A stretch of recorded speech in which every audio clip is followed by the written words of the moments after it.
Is this heist flick a great Star Wars film idea, or we have to fly solo? Pun! Anyway, alright. Welcome to the first 4K review of DPR.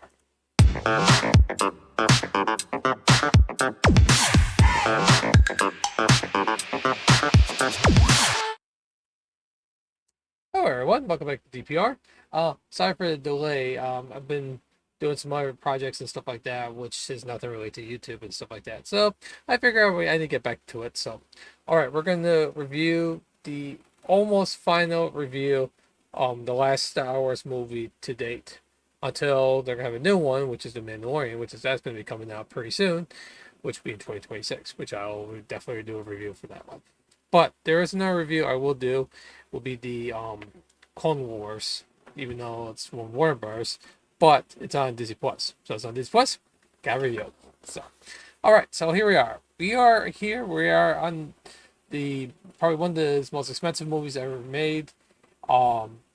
Is Solo. Yeah, this is an origin about Solo and Chewbacca and the Millennium Falcon, also like the Calrissian too, stuff like that. So anyway, let's go talk about the story, right? Sure. Alright, so we have two orphans, Solo and Kira, escape from a local game in Corella. Later on, Solo made a new ally and friend named Chewbacca, who met in a pit from a prison. Later in the story, Beckett reveals that he was ordered to steal the shipment for Dryden Voss, a high-ranking crime boss in the Crimson Dawn Syndicate. So Han and Chewie volunteered to help him out steal another shipment to repay the debt, so the Voss will not kill. They travel to Voss' yacht, where Han finds Kira, who has been joined the Crimson Dawn as Voss' top lieutenant. Han suggests a risky plan to steal the under-refined coaxium from the mines of Kessel. Voss approves but insists the Kira accompany the team. She leads him to Calrissian, a smuggler and pilot who hopes she will lend him his ship, the Millennium Falcon. Solo will get the product from the heist. Will Solo and Kira get married? I doubt. Nope, not for us fans. Will we understand Chewbacca at all? Probably not. Is this a best Star Wars film? Far from it. Now, if you want to know about a worst Star Wars film, I'm going to suggest, which I will definitely mention on my next review here. So, so we'll do that there. So here's this is my new 4K webcam. Lovely, isn't it? So, so the thing is about this movie is that, a while ago, there were some guys who were supposed to direct it, but they were having creative differences, which I'll mention later in the video. It didn't work out for them, so they got Ron Howard, did reshoots, the 7% of the production, and that's why it's a kind of a little messy result. But for me, I thought this is actually a fun film. It's not going to be perfect. Who knows? There's no such thing as a perfect Star Wars film.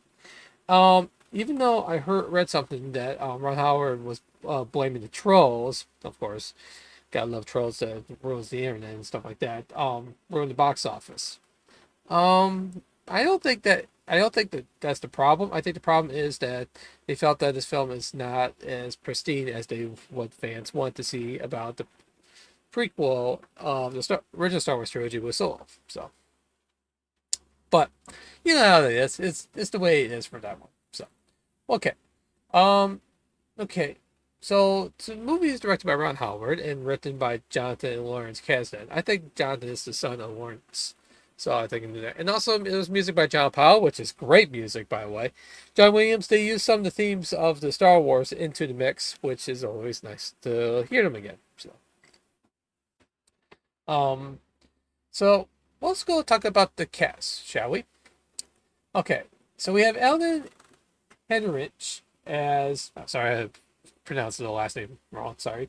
As Han Solo, a cynical smuggler who joins Beckett's crew. When asked about how Solo differs from Han's appearance in other Star Wars films, he stated, I think the main thing is the difference is that the Han we met in this film is more of ideas. He has certain draws that he follows, and when we know how it affects him as the dreams meet new realities and realities that are harder or more challenging than they expect. Well, I don't want there. Harrison Ford himself will portray the character in the previous films, met with him and give him some insight and words of advice, which is always nice to do that. Lawrence Harrison as Tobias Beckett, a criminal and Han's mentor. The character of Beckett. So yeah, was based on Long John Silver from Treasure Island. Oh, so they got a character like an idea from a nice literature thing um of the Treasure Island. So yeah, that's actually pretty interesting how they do this idea there. But actually, he's actually doing pretty good in that one, to be honest. And then we have Amelia Clark, which you probably know her a lot of times, especially the Virgin series. That series sucks now. Um, she's Kira, Han's childhood friend and romantic interest. Describing her character, Clark said she has a couple of guises, but essentially she's fighting to stay alive. If you really got a really glamorous lady in a real sort of environment, you know how the glamour is hiding a few rough roads. Oh yeah, definitely true. With regard to the character's relationship with Solo, Clark offered that they grew up as comrades. Essentially, they grew up as pals, as partners in crime. There was obviously the romantic side of things, but they grew up together, so they were kids together. So it wouldn't matter because we know what happened to Solo and Leia. Let's move on. And then we have Donald Glover as one character. He's a perfect role for him. Yeah, he's the smuggler, gambler, who's self-proclaimed sportsman on the rise in the galaxy's underworld. Billy Dee Williams, who portrayed the character in previous films, met with Glover, giving him some insight and words of advice, which is actually pretty nice. They get Billy Dee Williams. Anyway, then we have Thady Newton as Val Beckett, Beckett's partner and fellow criminal and member of his crew. Then we have Phoebe Waller-Bridge as the voice of L337, Lando's droid companion and navigator. While the character dies in the film, her conscience and data Phoebe Waller-Bridge as the voice of L337, Lando's droid companion and navigator. When the character dies, wait, listen. Oh yeah, sorry. I just read my script wrong. When the character dies in the film, her conscience and data are uploaded to the Millennium Falcon. Man, I gotta stop know how to read these days anyway, so. So upload to the Millennium Falcon, which serves as a retcon of the previous Star Wars films, including The Empire Strikes Back, in which the starship are uploaded to the Millennium Falcon, which serves as a retcon of the previous Star Wars films, including The Empire Strikes Back, in which the starship is described as having the most peculiar dialect. Spirit John Canton explains that this was going to give the Falcon like a personality infused with an amazing character portrayed by Phoebe, which I think does it actually enrich the other movies, which is actually pretty nice of you. Then we have Jonas Salamo as Chewbacca, a fierce Wookiee warrior. Salamo reprised his role from The Force Awakens and The Last Jedi in the former of the actors by double for Peter Mayhew, who portrayed the character in previous films, which unfortunately he's passed. Which I do thank you for that one because he's awesome for doing that one. So, let's see. And also we have Paul Bettany as Brian Voss, a ruthless criminal lord who has a history with Beckett. Michael K. Williams was originally been cast, but it was removed from the final film after being unable to return to set during the film's reshoots. So Bettany was called in his place, with the character overworked from the motion capture alien, described by Williams as half mountain lion, half human, to a scar near a human alien life form. Which actually, that's a pretty good idea for that one. So, So, what can I say about the characters there? The characters is actually pretty nice of how they want to portray and stuff like that. Oh, just letting you know, the source of this one is not in 4K, so I just want to give you a heads up there. But that's okay though, because a lot of times when you do trailers 4K on YouTube, it's always very hard to do anyway. So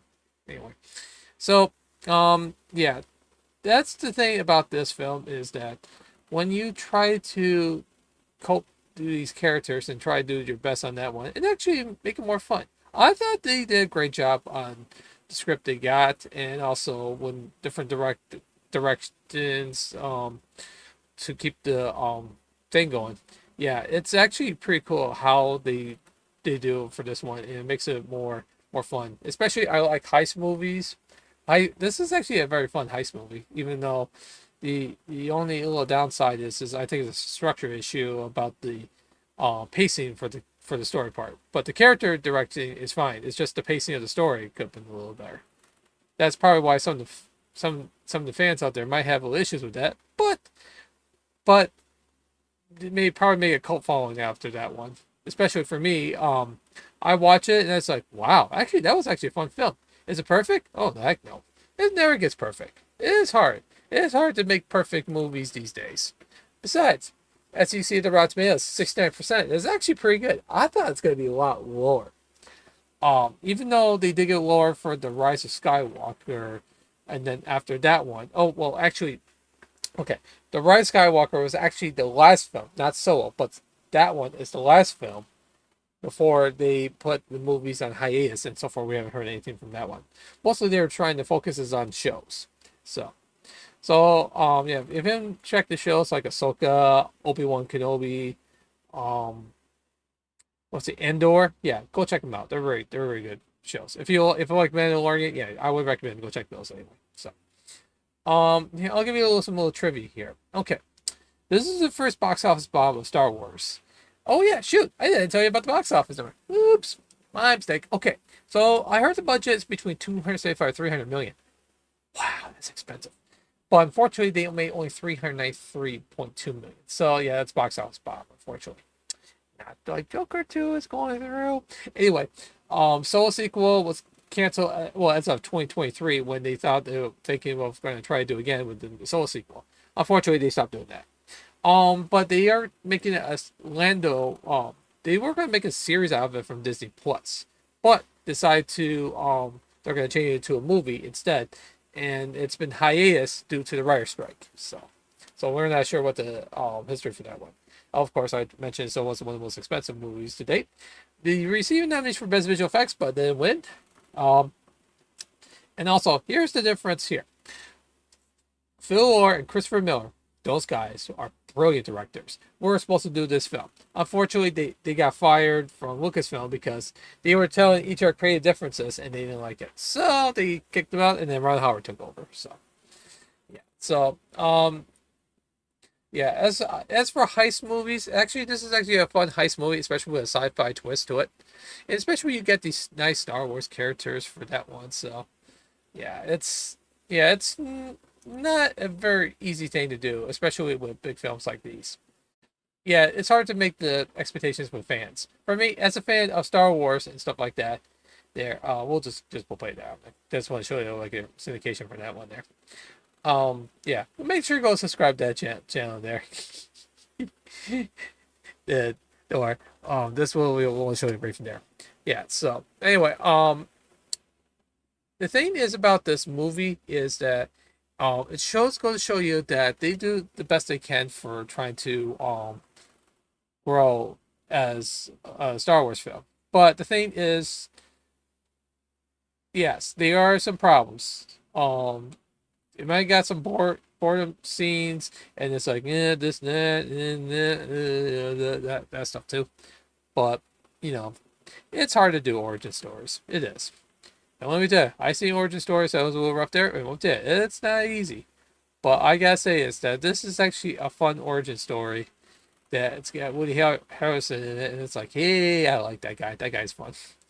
So with the way the lead actor did, and with nice visual effects and the props and vehicles, and actually seeing Chewie again in there, yay!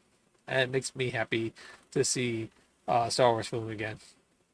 Yeah, you can say this is not a good Star Wars film. Actually, it is. Wait till you hear the next review. The next review is not going to get any better. And this will be the review outside of Disney and Fox with Warner Bros. Property. So, because it used to be Warner Bros. Property before the sale of Lucasfilm a few years ago. So, yeah, which we'll discuss about that on that review. But that review is going to be postponed because we're going to do Pixar films after this one. So, all right, okay. So, overall, I really enjoyed this movie. This movie could have done better, but still, anything with excitement to see those characters again, and a heist in the mix, and have Woody Harrelson in it, and nice visuals. Yeah, I'm definitely gonna rewatch it again. I'm not gonna give it like high marks, but it's still close to high marks, and it's still enjoyable though. So here's pros and cons. We'll do cons first. Story might not be par as fans hope. Could have done some structured job from the story. Not the best Star Wars film, but commendable one. Pros. With Aiden did a good job as Solo. I know some fans may not like that, but well. Clark as Kira is actually perfect for her role and what she needs to do. So it was actually pretty nice for that one. So Ron Howard did a commendable job as director because like Phil Lord and Christopher Miller are supposed to direct it, but he took over. So the visual effects excellent as always. And Donald Glover as Lando is also terrific. Yeah, he acts the part right there. I'm glad that Billy D. Williams is like, hey, just do this and this and this just to act like that. It's like, you know what? Actually, I enjoy it. So we're not sure if they're going to get Donald Glover coming back as Lando, but please do, because I would like to see a Lando movie similar to Solo in a way. I can't wait. That'd be fun. That'd be fun to do. All right, cons. Story may not be par as fans hope. Could do some structuring the job from the story. Yeah, like I said, I mentioned about pacing and shooting there. And it's not the best for a start to date, but it's a commendable one though. And especially for this fan, I enjoy it. So, what should we give it? Well, we don't have to hide the rating thing. We're not going to do that. So, I'll just want to show you this one.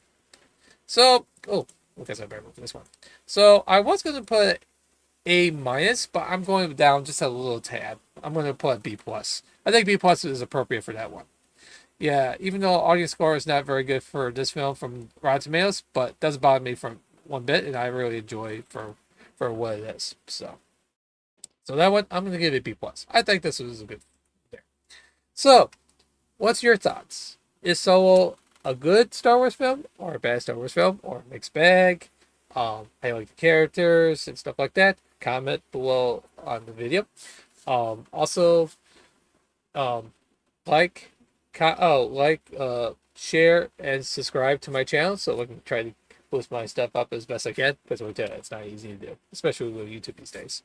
So, yeah, so this is my new format now. We're going to be doing 4K now. So, I figure might as well do 4K instead of just doing 1080p. Even though 1080p is nice, but I think it's time to upgrade to 4K, so why not? Let's do it 4K. So, well, this is Disney Plus Reviewer. I hope you enjoyed this. We'll see you on the next review. Take care, everyone. Have a good day, and I'll see you on the next review. Oops. Give me a second. We gotta fix this one. There we go. Much better. All right, go. All right, bud. Everyone.